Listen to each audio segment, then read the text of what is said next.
बेदर्दी बदशाह recording studio Forbesganj.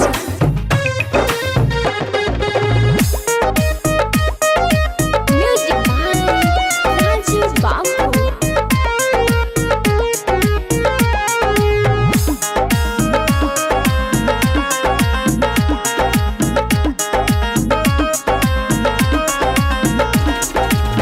आई गोई देखो नवरात के हो दिनावा, जल्दी से चल सैया कल दर्शनवा सैया हो ए हो। आई गोई देखो नवरात के हो दिनावा, जल्दी से चल सैया कल दर्शनवा।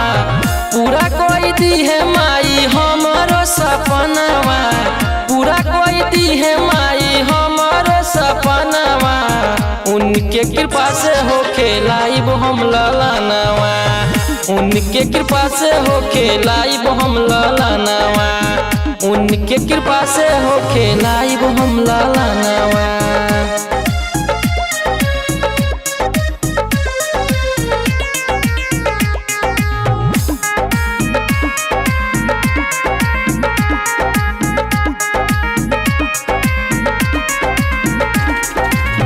कमल बिहारी के खुलतिया गाड़ी, जल्दी से कल सैया चले के तैयारी।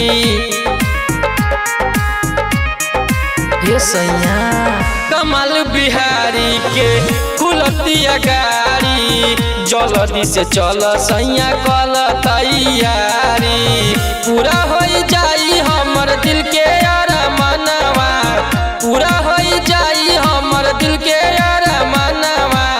माई के कृपा से होके लाइव हम ललनवा, उनके कृपा से होके लाइव हम ललनवा, माई के कृपा से होके लाइव हम ललनवा।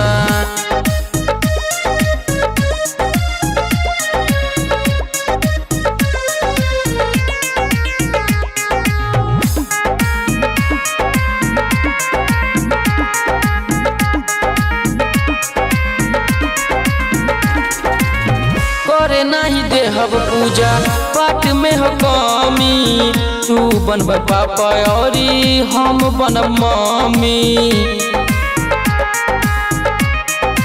ये सैया करे नहीं देहब पूजा पाठ में हो कमी, तू बनब पापा और हम बनब मम्मी। गावे जमाल बिहारी, गावे जमाल बिहारी, बिट्टू निकले गानावा।